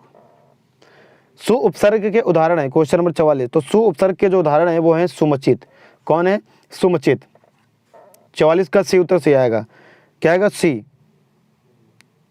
सॉरी, क्वेश्चन नंबर 44 का बी उत्तर से आएगा। क्या आएगा? सु उपसर्ग की अगर बात करें तो सुमचित नहीं से है तो समुचित, गलत हो जाएगा। मेरा भी दिमाग। सुबोध क्या हो जाएगा? सुबोध सही उत्तर होगा। 44 का सही उत्तर क्या आएगा? बी आएगा। सु उपसर्ग का अर्थ होता है अच्छा। ठीक है, शुभ सर्ग का अर्थ अच्छा से होता है। कहाँ से होता है? अच्छा से होता है। था सुबोध यानी कि ज्ञान, ज्ञान की बात हो रही, तो क्या होगा? सुबोध। अगला है देनदार और लेनदार शब्दों का प्रत्यक्ष का चयन कीजिए। तो देनदार और लेनदार का सही उत्तर क्या आएगा? दार आ रहा है। दार दोनों में ही जुड़ता है। प्रत्यक्ष की बात करें तो दार दोनों में ही जुड़ रहा है। फिर है क्वेश्चन नंबर 46, अवयवी भाव समास का के उदाहरण हैं। अवयवी भाव समास के उदाहरण कौन है इसमें से? तो आपको बताना है क्वेश्चन नंबर 46 का। तो 46 का डी उत्तर से हो जाएगा। साफ साफ, रातों रात, यथाशक्ति, ये तीनों क्या हैं? अवयवी भाव समास के उदाहरण हैं। ये तीनों क्या है? ये अवयवी भाव समास के बच्चा उदाहरण हैं। फिर है क्वेश्चन नंबर 47, सही युग्म का चयन कीजिए। क्वेश्चन नंबर 47, सही युग्म का चयन कीजिए। तो इधर क्या हो जाएगा? वह अच्छा लड़का है गुणवाचक विशेषण। वह अच्छा लड़का है गुणवाचक विशेषण इसमें। क्यों? क्योंकि इसमें देखो इस साल कम उपज हुई तो इसमें गुणवाचक है। कोई गुण आ रहा है सामने? नहीं। उनको आने में भी अभी रात दिन शेष है, मतलब ये कुछ नहीं आ रहा है। बात यहाँ पे क्या रही? गुण की बात हो रही है। तो अच्छा लड़का यानी कि उस लड़के के अंदर अच्छे गुण हैं। तो सही उत्तर इसका क्या आएगा? ए उत्तर से आएगा 47 का। अगला है निम्न में से संकेतवाचक को चुनिए। निम्न में से संकेतवाचक को चुनिए। Question number 48। तो इसमें संकेतवाचक की अगर हम बात करते हैं तो सही उत्तर हो जाएगा बी। यदि वर्षा होती तो फसल होती। ये संकेतवाचक है। संकेत यानी शंका हो रही है, मतलब कहा जा रहा है अगर यार ऐसा होता तो ऐसा होता। जैसे कि आप लोग आने वाले समय पे कहोगे, अगर अभी नहीं पढ़ोगे, यार अगर पढ़ लिया होता तो पेपर अच्छा हो जाता और नौकरी मिल जाती है ना। अगला अल्प विराम का चिन्ह है। अल्प विराम का चिन्ह है क्वेश्चन नंबर 49। तो अल्प विराम का जो चिन्ह है ये वाला है। क्या होता है? कॉमा वाला, यानी कि कुछ सेकंड के लिए रुका जाता है। जैसे कि बोला जाए कि मैं आपको लाइक करता हूँ, उसके बाद कुछ सेकंड के लिए रुका जाए। ठीक है, ये आपसे बोला जाए कि मैं खाना खाने जाऊँगा, फिर उसके बाद दूसरा वर्ड बोला जाए, तो वहाँ पे क्या होता है? कॉमा लग जाता है। अगला क्वेश्चन है नींव का पत्थर होना मुहावरे का अर्थ है। नींव का पत्थर होना मुहावरे का अर्थ है क्वेश्चन नंबर 50। तो जो नींव का पत्थर होना मुहावरे का जो अर्थ होगा क्वेश्चन नंबर 50 का, वो सही उत्तर क्या आ जाएगा? मुख्य जो है सहायक होना, नींव का पत्थर होना यानी कि मुख्य सहायक होना। मतलब क्या कहते हैं कि घर बनाने से पहले ना आपकी नींव मजबूत होनी चाहिए, तो आपका जो मुख्य सहायक है वही नींव मजबूत है। तो अब यही यहाँ कहा जा रहा है कि नींव का पत्थर होना मतलब मुख्य सहायक होना। अगला है कि विद्यार्थी में कौन सी संधि है। विद्यार्थी में बच्चा कौन सी संधि है बताइए, विद्यार्थी में कौन सी संधि, फटाफट बताओ, आपको इसी तरीके से स्पीड में चलना है। विद्यार्थी में कौन सी संधि है, क्वेश्चन नंबर 51 51। तो क्वेश्चन नंबर 51 के अंदर आपकी आ जाएगी दीर्घ संधि आएगी, ठीक है, क्या आ जाएगा, दीर्घ संधि आएगी, ठीक है। अगर पता है तो प्लीज आंसर करें आप स्नेहा जी, ठीक है। दीर्घ संधि, विद्यार्थी में कौन सी संधि है, दीर्घ संधि है। अगला क्वेश्चन है कानन का पर्यायवाची शब्द क्या है। कानन का पर्यायवाची शब्द क्या है बताइए, कानन का पर्यायवाची शब्द, क्वेश्चन नंबर 52। सही तो क्या हो जाएगा, वन। कानन का जो पर्यायवाची है वो हो जाएगा वन। कई सारे बच्चे गलत कर दिया इन्होंने, कानन का पर्यायवाची शब्द वन है। इसके अतिरिक्त विपिन, अरण्य भी कानन के पर्यायवाची होते हैं। विपिन हो गया, अरण्य हो गया, ये किसके होते हैं, कानन के पर्यायवाची होते हैं, बाकी इनमें से कोई नहीं कानन के। अगला क्वेश्चन है वाक्य विग्रह का अर्थ क्या है। वाक्य विग्रह का अर्थ क्या है, क्वेश्चन नंबर 53। वाक्य विग्रह का अर्थ क्या है, कम से कम 100 तो पहुंचाई दो क्लास, हैं इतनी दुश्मनी रखोगे आप मुझसे। वाक्य विग्रह का अर्थ क्या है, क्वेश्चन नंबर 53। तो वाक्य विग्रह का जो अर्थ है, वाक्य खंडों को अलग अलग करके उनका संबंध बताना। वाक्य खंडों को अलग अलग करके उनका संबंध बताना, ठीक है, क्या होता है, वाक्य विग्रह कहा जाता है। वाक्य को जो खंड होते हैं उनको अलग अलग करना और उनका बाद में संबंध बताना। एग्जाम्पल MSc, बिल्कुल सही बच्चा आपका। नेहा, स्नेहा, बिल्कुल सही बच्चा आपका। सुमन सही है, हितेश सही है बिल्कुल। तारा यादव, स्नेहा बिल्कुल सही है बिल्कुल। अभिषेक यादव, नेहा तिवारी, रजनी कुशवाहा, बिल्कुल। चलिए अगला देखते हैं। पिगु, देखो क्वेश्चन नंबर 54 बहुत अच्छा क्वेश्चन है, इसको ध्यान से पढ़िए। पिगु पग चले सुने बिनु काना। पिगु बिन पग चले सुने बिनु काना, क्या कह रहा है, बिन पग चले सुने बिनु काना, कर बिनु कर्म करे विधि नाना। तो इसमें जो है आपका प्रयुक्त अलंकार बताना है। तो अलंकार कौन है, क्वेश्चन नंबर 54 के अकॉर्डिंग विभावना अलंकार है। क्या इसमें विभावना अलंकार है। कारण के अभाव में कार्य की उत्पत्ति का वर्णन हो तो कौन सा अलंकार होता है, विभावना। अगर कोई कारण है और उस कारण में कार्य की उत्पत्ति की जाए तो क्या हो जाएगा, विभावना अलंकार हो जाएगा। अगला है सुई का तत्सम रूप क्या है। सुई का तत्सम रूप क्या है, सुई का तत्सम रूप क्या है, क्वेश्चन नंबर 55। तो जो सुई का तत्सम रूप है वो है सूची। सुई का जो तत्सम रूप है वो सूची है बच्चा। किस किस बच्चे को पता था, ईमानदारी, honesty is the best policy, ईमानदारी, ठीक है।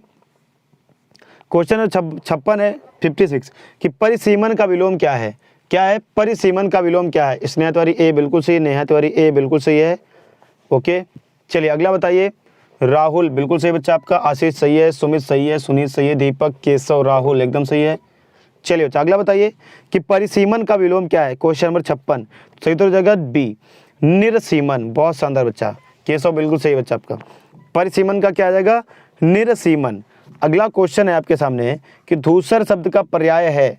धूसर शब्द का पर्याय क्या है बच्चा, धूसर शब्द का पर्याय क्या है, क्वेश्चन नंबर 57। जो धूसर शब्द का पर्याय है वो है गर्दभ। क्या है, वो है आपका गर्दभ, ठीक है, गर्दभ। अगला क्वेश्चन है आपके सामने स्क्रीन पे कि धूसर, अच्छा वही है। अगला है कि धूतों अर्थात जीवों द्वारा होने वाला दुख, वाक्य के लिए एक शब्द क्या होगा।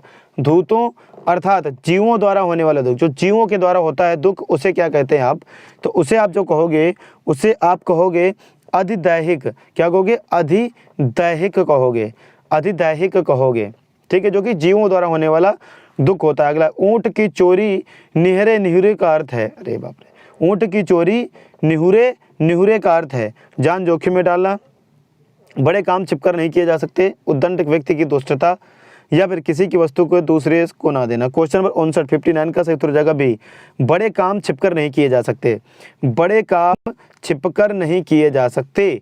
अगला है पंकज में कौन सा समास है। पंकज में कौन सा समास है बच्चा, क्वेश्चन नंबर 60।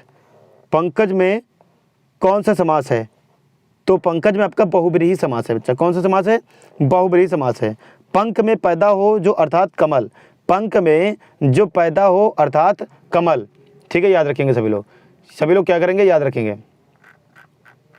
पंख में जो पैदा हो अर्थात कमल, जिस समस्त पद में कोई पद प्रधान नहीं होता, इसमें कोई पद प्रधान है नहीं है, दोनों पद मिलकर किसी तीसरे पद की ओर संकेत करते हैं। जैसे कि पंख में पैदा हुआ हो अर्थात कमल और जा, तो पंख वो कमल हो गया, और जा मतलब कमल में पैदा होने वाला व्यक्ति या जो आपका बच्चा, ठीक है। तो क्या हो जाएगा, पंकज एक नाम भी हो सकता है, तो इसमें क्या आ जाएगा, बहुब्रीहि समास। अगला क्वेश्चन है, अयोगवाह कहा जाता है, ये मैंने कई बार पढ़ा है, बताएंगे क्वेश्चन 61 का सही उत्तर क्या होगा। स्नेहा जी आपका बहुत बहुत शुक्रिया, बहुत बहुत धन्यवाद। राहुल हमारा डी आ रहा है। चलिए प्रियंका सिंह, सभी लोग बताइए क्वेश्चन नंबर 61। तो 61 का जो सूत्र होगा बी उत्तर से आएगा, अनुसार एवं विसर्ग को। क्वेश्चन नंबर 61 का सूत्र क्या आएगा, बी उत्तर से आएगा, अनुसार एवं विसर्ग को अयोगवाह कहा जाता है, ठीक है। 61 का बी उत्तर सही आएगा, ठीक है। सही उत्तर क्या आएगा, बी। अगला क्वेश्चन है, एक और अजगर रही लख एक ओस मृगराय, क्या है, विकल बटो ही बीच हो परयो मरुछा खाए। देखो यहाँ पे क्या कहा जा रहा है, इस दोहा में आपको क्या कहने की कोशिश की जा रही है कि एक और अजगर है, दूसरी ओर आपका एक लोग लखी एक ओस मृगराय। संस्कृत थोड़ी वीक है, बस यही सब्जेक्ट है मेरे लिए, समझ लो। इस तरीके से ऐसा है कि बहुत कम समझ में आता है, ठीक है। मृगराय, विकल बटो ही बीच हो, मतलब जो खड़ा है व्यक्ति, एक तरफ मृग खड़ा है, ठीक है, और दूसरी तरफ आपका क्या खड़ा है, बीच में खड़ा है। तो अब आपको दूसरी तरफ जाएगा तो परयो मरुछा खाए, मतलब किसी भी तरफ जाएगा तो कोई भी खा जाएगा, इधर जाएगा तो मगरमच्छ खा जाएगा, उधर तो अजगर है ही है। चलिए तो क्वेश्चन नंबर 62 का सही उत्तर क्या आएगा, सी आएगा। इसमें भयानक रस, वो डर रहा है, भय लग रहा है उसे, ठीक है। तो इसमें क्या आ जाएगा, भयानक रस आ जाएगा, ठीक है, याद रखेंगे सभी लोग। चलिए अगला क्वेश्चन है, से विभक्ति निम्न में से किस कारक के लिए प्रयुक्त होता है। से विभक्ति निम्न में से किस कारक के लिए प्रयुक्त होता है, चलिए बताइए। एक बच्चा कुछ बता रहा है, जरा मैं उसके कमेंट देख लूं। सुमन रानू यादव जी, आप प्लीज वापस जाएं और देखिए मैंने क्या बताया था। मैंने वही बताया था जो आप बता रही हो, ठीक है। सूची ही होता है और सूची ही बताया था, एक बार जाके देख लो जाकर जरा, ठीक है। फालतू में क्लास को डिस्टर्ब करने आ जाते हो आप लोग, प्लीज ध्यान से पढ़ो ना जो मैं पढ़ा रहा हूँ अच्छे से। चलिए तो क्वेश्चन नंबर 63 का सही उत्तर क्या हो जाता है, 63 का सही उत्तर हो जाएगा डी। मैंने आपको बताया भी है, ठीक है, इसको याद रखना कि ठीक है, कर्ता ने कर्म को क्रिया से के द्वारा, इस टाइप का, ठीक है। तो इसका सही उत्तर क्या आ जाएगा, से विभक्ति निम्न में से किस कारक के लिए प्रयुक्त होता है। तो से जो होता है करण से, ठीक है, कर्ता ने कर्म को करण से के द्वारा, ठीक है, याद रखिएगा। तो क्या आ जाएगा सही उत्तर इसका, 63 का बी उत्तर एकदम सही हो जाएगा, बहुत इंपॉर्टेंट है, याद रखिएगा। 63 का डी, ठीक है। कर देखो बताता हूँ कैसे, कर्ता ने कर्म को करण से, करण में क्या आएगा से, संप्रदान में क्या आएगा के लिए, अपदान में क्या आएगा से, संबंध में क्या आएगा काकी के लिए, अधिकरण में क्या आएगा मैं और पर, संबोधन में क्या आएगा हे और अरे, ठीक है, हे और अरे। अगला क्वेश्चन है कि आंख की किरकिरी होना का अर्थ है, आंख की किरकिरी होना तो मतलब कि कष्टदायक होना, आंख की किरकिरी होना यानी कि कष्टदायक होना। एक बच्चा कह रहा है बहुत प्रिय होना, अच्छा बिल्कुल गलत हो गया, इसका सही उत्तर होगा कष्टदायक होना। अप्रिय होना हो सकता है बच्चा नहीं तो वाली चीज, लेकिन वो गलत हो जाएगा, कष्टदायक होना वो सही उत्तर सही होगा, ठीक है। ओके सुमन रानू यादव जी, अब मैं चेक कर लूंगा, लेकिन मैंने सोची ही बताया था, एक बार आप जाकर देख लो, ठीक है, प्लीज डिस्टर्ब मत करो। अगला है, निम्नलिखित में से मौखिक अभिव्यक्ति का रूप है, निम्नलिखित में से मौखिक अभिव्यक्ति का रूप है।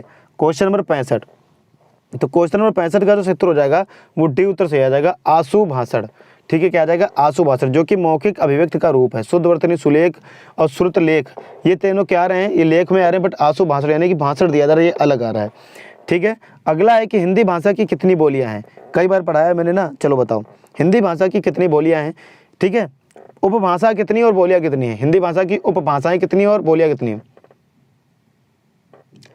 हितेश राज जी, चलो कोई नहीं, मैंने देखा होगा, मैंने सूची ही बताया था, हो सकता है टिक गलत लग गया हो, सूची ही बताया था, ठीक है, उसे देख लो। एक क्वेश्चन के पीछे पड़ जाते हो आप लोग, इतने क्वेश्चन पढ़ा रहा हूँ, वो मैंने सूची ही बताया था, शायद मेरे बोलने में मिस्टेक हो गई, आपके सुनने में, या आपने शायद सही से देख नहीं पाया, ठीक है, सही बोल रहे हो आप, लेकिन कोई दिक्कत नहीं। अब अगले कितने क्वेश्चन आगे आ चुके हैं, आप उस पर ध्यान दे रहे हो। चलिए बताइए, हिंदी की भाषा में कितनी बोलियां होती हैं, और आपको बताना है कि उपभाषाएं कितनी होती हैं और कौन कौन सी होती हैं, अगर ये भी बता सकते हो तो बहुत बेहतर है। बिल्कुल राहुल कुमार, बहुत शानदार बच्चे, सही उत्तर क्या आएगा, 18 बोलियां होती हैं और 5 उपभाषा, ठीक है, 5, ठीक है, कई बार पढ़ाया मैंने आपको, इन्हीं के अंतर्गत आपकी ये 18 बोलियां भी आती हैं, ठीक है, याद रखिएगा।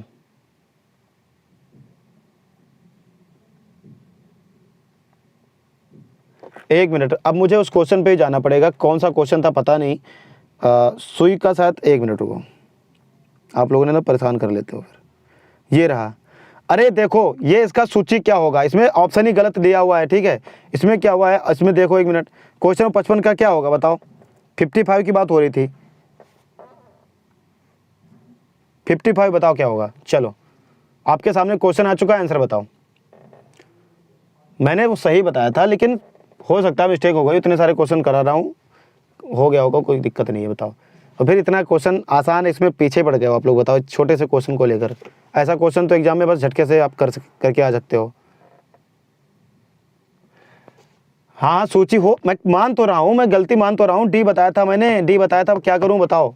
गलती से निकल गया होगा वो, बट राइट आंसर डी नहीं होगा, ठीक है।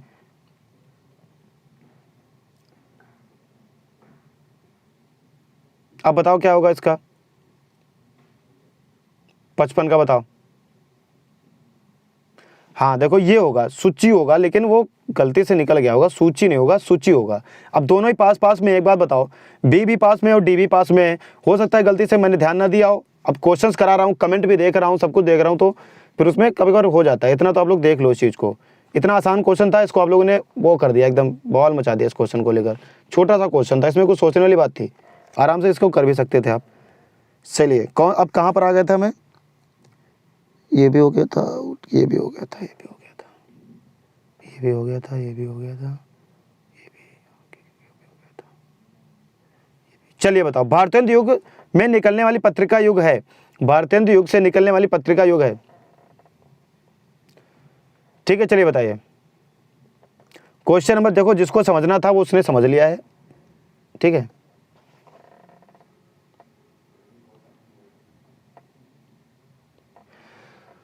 हाँ छोटे की मात्रा लगेगी, सही है, वो बी उत्तर सही आएगा, ठीक है उसका। चलिए बताइए, भारतेंदु युग में निकलने वाली जो है निकलने वाली पत्रिका युग में है, वो कोई गलत नहीं बताया था मैंने, वो गलती से निकल गया था, सूची होगा सही उत्तर इसका, ठीक है।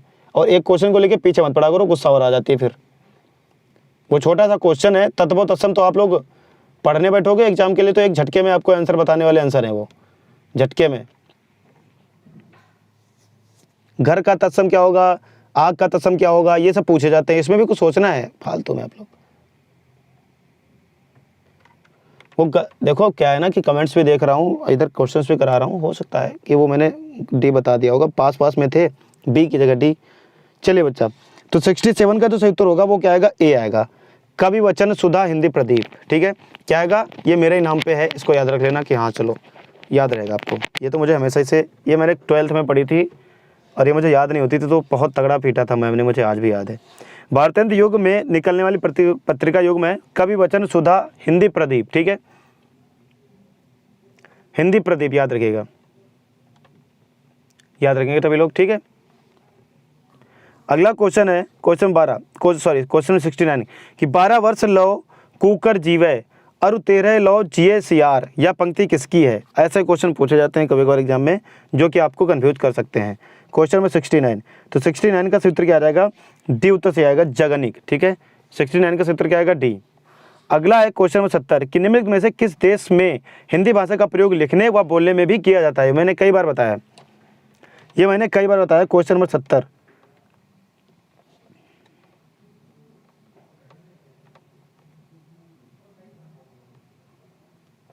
चलिए तो इसका सूत्र क्या आ जाएगा, मॉरिशस। क्या आ जाएगा, 70 का डी उत्तर से आ जाएगा। मॉरिशस में क्या हिंदी भाषा का प्रयोग लिखने में भी किया जाता है और बोलने में भी किया जाता है, ठीक है, याद रखिएगा सभी लोग। और इसके साथ साथ देखिए, जैसे आपका क्या हो गया, फिजी हो गया, फिजी देश है, सूरीनाम देश है, त्रिनिदाद सूत्र देश है, उसके साथ साथ आपका म्यांमार है। ऐसे ऐसे देश हैं कि बोलने में भी कन्फ्यूजन हो जाता है कभी कभार। त्रिनिदाद ये याद रखेंगे। इसमें क्या होता है, इनमें क्या है, ऐसे कई देशों में हिंदी जो है कि जो है पत्रिकाएं प्रकाशित होती रहती हैं, ठीक है, लेकिन इसमें जो है बोली भी जाती है और लिखी भी जाती है। तो कभी कभार जिसको इंग्लिश में दिक्कत आती है यार, पोल में प्रॉब्लम होती है, तो मॉरिशस चले जाओ अपना, मॉरिशस में कोई दिक्कत नहीं, वहाँ पे आपको आपके साथी मिलेंगे। अगला, निम्न में से संकर शब्दों का चयन कीजिए। संकर शब्द कौन से होते हैं बताओ।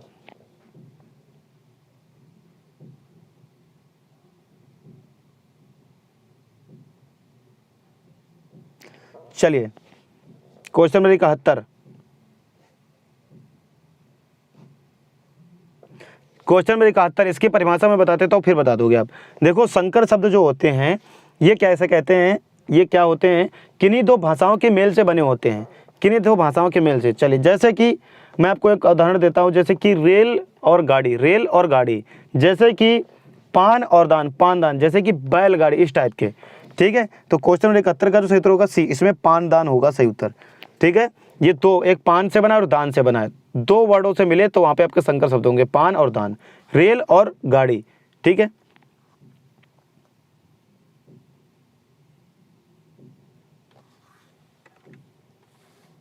अगला बताओ।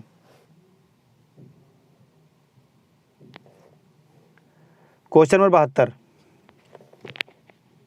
आप लोग पीछे पड़ गए क्वेश्चन नंबर 55 के, सही बता रहा हूँ, इसीलिए कभी कभार गुस्सा आती है, मन नहीं करता है आप लोगों को पढ़ाने का।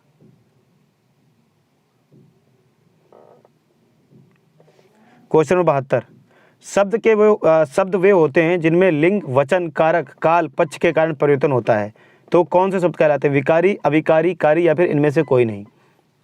चलिए, कई सारे बच्चों ने आंसर बता भी दिया है, तो क्वेश्चन नंबर 72 का सही उत्तर हो जाएगा ए, विकारी। क्वेश्चन नंबर 72 का ए उत्तर सही आएगा, विकारी। ठीक है, विकारी सही उत्तर होगा।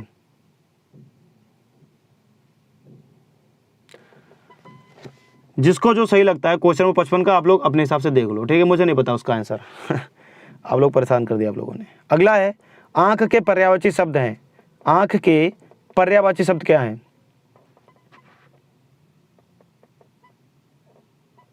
आंख के पर्यायवाची शब्द क्या है? क्वेश्चन नंबर 73, सही उत्तर क्या होगा? चक्षु, ए उत्तर सही होगा। ठीक है, नेत्र, ठीक है, क्या है? लोचन, दृग, तो आंख के पर्यायवाची शब्द हैं, क्वेश्चन नंबर 73। ठीक है, तो बच्चा इसका सही उत्तर क्या आएगा? लोचन, दृग, ये सभी हैं, इसका सही उत्तर क्या आएगा? डी। अगला, रात का पर्यायवाची शब्द नहीं है, रात का जो है इनमें से नहीं है, वो बताओ। रात का पर्यायवाची शब्द बच्चा नहीं है। सुमन जी कह रही नहीं बहना, नेट हमेशा सही नहीं बच, चलो ठीक है भाई, चलो अभी मैं देखूंगा ना फिर बताऊंगा सूची होता है कि सूची होता है, पीछे पड़ गए। रात का पर्यायवाची शब्द, भगवान करे यही क्वेश्चन एग्जाम में आ जाए, फिर आप खूब कंफ्यूज हो जाओ सभी लोग। रात का पर्यायवाची शब्द नहीं है, तो क्वेश्चन नंबर 74 के अकॉर्डिंग बी, नीरज जो है आपका रात का पर्यायवाची नहीं, बाकी रात्रि, रजनी और विभावरी ये कब की क्या है? रात के पर्यायवाची हैं। अगला है, आविर्भाव का विलोम शब्द है, क्वेश्चन नंबर 75 है, आविर्भाव का विलोम है, इसका सही क्या होगा? नीरज। आविर्भाव का विलोम क्या है? क्वेश्चन नंबर 75, तो इसका विलोम है तिरोभाव। क्या है? तिरोभाव। आविर्भाव का विलोम क्या है? तिरोभाव। क्या है बच्चा? आविर्भाव का विलोम क्या है? तिरोभाव है। ठीक है, याद रखेंगे। चलिए, तो हो गया पेपर, स्पीड से कराया मैंने। चलो कितने क्वेश्चन थे? 100 कितने क्वेश्चन थे टोटल? 40 कितने थे? 37 उधर थे। 75 क्वेश्चन थे। ठीक है, कितने क्वेश्चन थे? 75। और 75 में से अगर आप लोगों ने 50 कर लिए, 45 भी कर लिए, तब भी बहुत हैं, टेंशन ना लो। आप लोगों ने कितने अटेम्प्ट किए, उसमें से कितने किए हैं, आप लोग कमेंट करके ज़रूर बताइएगा। ठीक है, और कोरोना से थोड़ा बचिए, बहुत ख़तरनाक डिसीज़ है आपकी, याद रखेंगे सभी लोग। इतना ख़तरनाक वायरस है कि यूट्यूब पे जाओ और देखो कि इटली, फ्रांस, जर्मनी, ब्रिटेन, ये सभी देशों के क्या हाल हैं, चाइना का क्या हाल है। तो ये बहुत ही ख़तरनाक वायरस है, प्लीज़ बी केयरफुल, क्योंकि लाइफ ज़्यादा इंपॉर्टेंट होती है सभी से, पढ़ाई से भी ज़्यादा इंपॉर्टेंट मैं लाइफ कहूँगा कि आपकी ज़िंदगी, तो आप कुछ भी कर सकते हो लाइफ में, अगर कुछ नहीं तो फिर क्या करोगे? ठीक है, अगर ज़िंदगी रहेगी तो आगे आके नौकरी भी ले सकते हो, आप सारे सपने पूरे कर सकते हो। तो सभी लोग प्लीज़ बी केयरफुल एंड घर से बाहर मत निकलना। कल आपका जो है जनता कर्फ्यू है, ठीक है, तो उस कर्फ्यू में आप लोग पूरा अपना सपोर्ट करिए, घर से बाहर मत निकलो। अपने खाने पीने की चीज़ें हैं वो सभी आप घर में ले लो। वो इसलिए है कि आप एक दिन में नहीं ख़त्म होगा, आप लोग बहुत लोग बोल रहे हो, बट वो इसलिए है कि ये जो वायरस है 12 से 13 घंटे तक ही जीवित रहता है, उसके बाद अपने आप ख़त्म हो जाता है। रिया सिंह, इसे मजाक में मत लो, अगर बेटा हो गया ना तो इसका कोई इलाज नहीं है, आपको बहुत प्रॉब्लम हो जाएगी। ठीक है, मजाक में मत लो इसे। ठीक है, तो घर से इसलिए निकलने के लिए मना किया गया है ताकि 12 से 14 घंटे के अंदर इसे कोई भी बॉडी ना मिल पाए जिससे ये अपने आप को जीवित कर सके।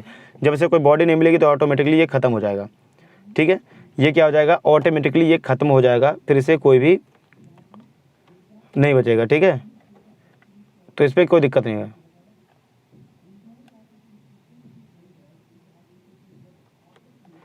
आशीष चौधरी कह रहे सर लड़कियों के नंबर दे देना रिचार्ज के लिए। मैंने तो मना कर दिया, कोई भी कमेंट ना करना, मुझे अपने कमेंट नंबर मत देना, ठीक है। कोई भी किसी का रिचार्ज नहीं करने वाला मैं, खासकर लड़कियां तो नहीं, बिल्कुल भी। पढ़ाई पे ध्यान दो थोड़ा सा, है ना। इस बार वर्दी लेनी है आप सभी बच्चों को।